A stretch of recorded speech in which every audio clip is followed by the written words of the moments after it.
Belakangan ini, YouTube menjadi salah satu profesi sampingan yang paling digemari anak muda zaman sekarang. Termasuk gue sendiri. Gue pagi sampai sore gue kuliah, malam gue bikin konten bakal YouTube.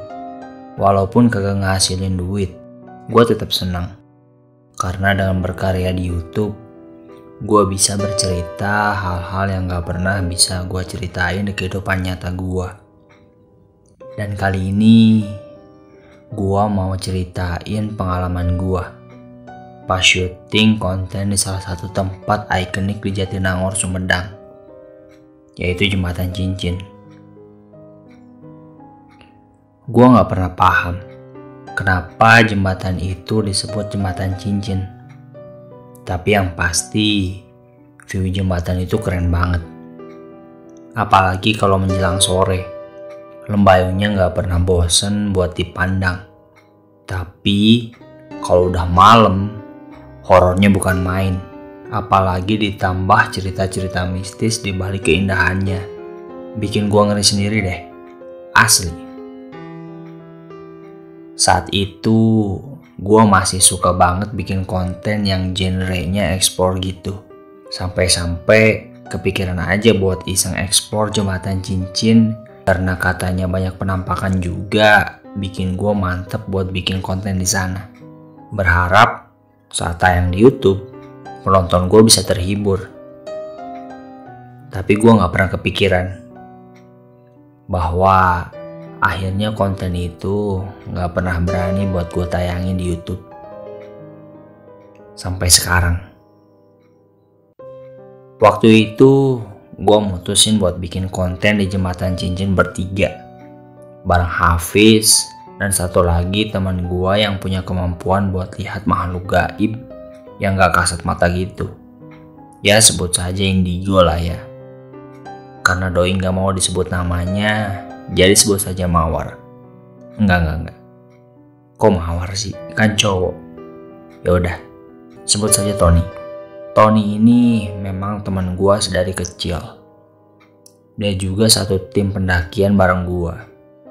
Setiap ngedaki, dia selalu ikut karena kemampuannya emang dibutuhin banget di tim kita. Makanya kali ini gua bawa dia buat konten di Jembatan Cincin. Biar keren aja tujuannya. Dan kalau misal terjadi apa-apa, ada yang bisa backup gitu. Gue inget banget itu hari Sabtu, dan kita sengaja banget buat cabut ke sana sekitar jam 3 sore dari Sumedang. Biar bisa lihat sunset dulu tujuannya.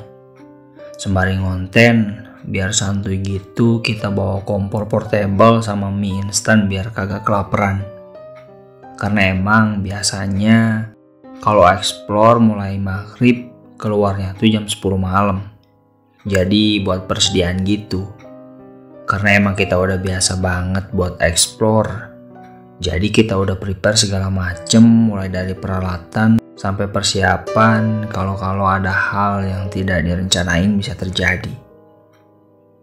Setelah semuanya siap, sekitar jam 2 lebih, hampir jam 3 sore kita mulai cabut ke Jatinangor pakai motor. Waktu itu yang bawa motor gua sama Hafiz, dan Tony nebeng gua.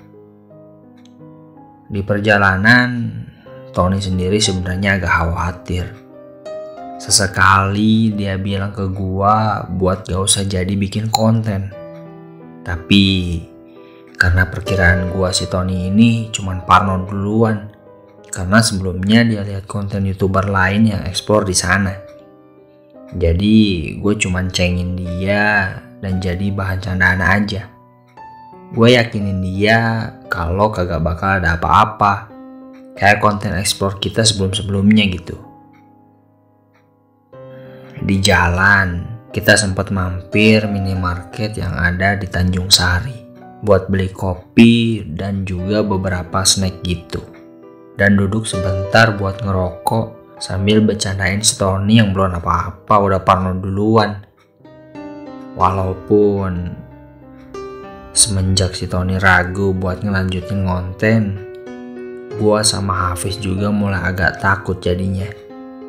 Tapi karena tanggung, kita tetap maksain buat lanjut ngonten. Sore itu kita lanjut perjalanan ke Jatinangor sambil agak was-was satu sama lain. Sesampainya kita di jembatan Cincin sekitar jam 4:30 sore. Jembatan yang menghubungkan dua desa itu masih ramai sama orang-orang yang lalu lalang di sana sini. Jadi kita mutusin buat nunggu maghribnya di salah satu universitas negeri yang berada dekat dengan jembatan itu. Sambil cari spot yang pas buat mandangin view jembatan Cincin yang indah banget sore itu. Seperti yang gue bilang, kalau langitnya cerah, lembayungnya tuh gak pernah bikin bosen buat dipandangin. Asli, ditambah lagi bawa kopi anget dan sebatang rokok. Serasa anak senja banget dah pokoknya sore itu. Rencana awal yang niatnya bakalan syuting maghrib terpaksa banget mesti diundur ke jam 10 malam. Ternyata walaupun jembatan Cincin serem, yang lalu lalang maghrib itu masih cukup banyak, terutama mahasiswa yang kos di sekitarnya.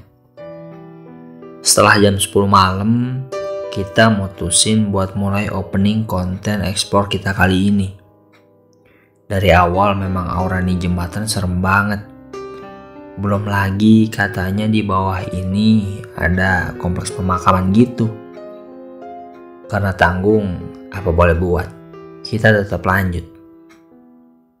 Dari awal opening, emang udah kagak kondusif lagi. Tony mulai uring-uringan kagak jelas. Gua gak ngerti kenapa Tony kayak gitu. Kagak biasanya dia kayak gitu emang. Tapi konten tetap berlanjut. Sampai-sampai Tony mulai duduk terdiam memaku di bibir jembatan. Gue pikir dia cuma diem aja. Sampai ditanya Hafiz berkali-kali, dia kagak nyaut. Di situ gue tahu kalau Tony lagi kagak beres. Saat kamera diarahkan ke Tony, dia mulai menghadap ke arah gue dan Hafiz. Matanya melotot. Namun, raut sedih terlontar dari muka Tony malam itu. Tatapannya membuat gue takut dan memutuskan untuk diam tak berani mendekatinya. Sampai terlontar sebuah kalimat lirih dari mulutnya. Siapa kabe sarua? Ukurnya masalah jengusi kehidupan kami. Nyingkah siapa kabe? Seketika bulu kuduk berdiri. Karena gue tahu kalau itu bukan Tony. Tingkahnya mulai aneh. Kemudian dia menangis histeris. Karena gue takut Tony terjatuh, gue suruh Hafiz untuk menarik Tony dan menjauhkannya dari bibir jembatan. Tapi selepas itu Tony menunjuk ke arah bawah jembatan. Hafiz yang refleks dia langsung melihat ke arahnya. Namun, setelah itu Hafiz diam memaku, tak berkata apapun. Tatapannya kosong seolah-olah apa yang ia lihat tadi memang sangat menyeramkan. Gue coba melihat apa yang dia lihat, tapi gue gak lihat apapun. Sampai akhirnya gue sangat panik. Gue berlari ke arah seberang jembatan dan mencoba untuk mencari pertolongan ke kos-kosan yang berada di sana. Namun rupanya bukan bantuan yang gue temui, melainkan sesosok pocong yang berdiri di depan pintu kos-kosan tersebut. Gue yang terkaget atas apa yang gue lihat malah terpleset, sehingga memaksa gue buat melihat pocong itu mengetuk pintu kosan dengan kepalanya. Ingin pingsan saja rasanya. Karena takut, gue memutuskan untuk berlari balik ke arah Hafiz dan Tony dan berniat untuk membawa cabut mereka dari tempat tersebut. Apesnya, Tony malah pingsan. Gue semakin panik. Akhirnya gue nangis sendiri dan gue nggak tahu apa yang harus gue lakukan. Gue nggak paham kenapa semuanya semakin menjadi-jadi. Mungkin ini salah gue udah ganggu mereka. Begitu pikirku. Sampai akhirnya ada sosok bapak-bapak yang menghampiri kami. Dan ternyata bapak-bapak itu adalah kuncen pemakaman yang kami lihat tadi sore. Bapak itu refleks menolong kami dan terus menanyai kenapa semua ini bisa terjadi. Dan selepas Tony sadar, bapak itu memarahi kami karena sudah lancang mengusik tanpa izin. Beliau juga menceritakan semua hal yang terjadi kepada kami. Dari mulai sosok yang merasuki Tony sampai pocong yang dilihat oleh gua di kos-kosan itu. Bapak itu pun berkata bahwa mereka semua hanya pepeling atau pengingat. Mereka mengganggu bukan tanpa sebab, termasuk pocong yang sering mengetuk pintu kosan itu. Dia selalu mengingatkan penghuni di sekitarnya agar tidak berbuat hal yang menyalahi norma di sana. Juga sosok wanita yang merasuki Tony yang berpesan untuk saling menghargai keberadaan satu sama lain. Sampai sosok hitam besar yang dilihat oleh Hafiz. Mereka semua hanya pengingat. Hari itu berlalu, dan hari-hari berikutnya mulai gue lalui. Sampai gue putuskan, video itu tidak pernah berani buat gue tayangin di YouTube. So teman-teman, tetaplah berperilaku baik ya. Layaknya di mana bumi dipijak, di sana langit dijunjung. Hidup kita selalu berdampingan.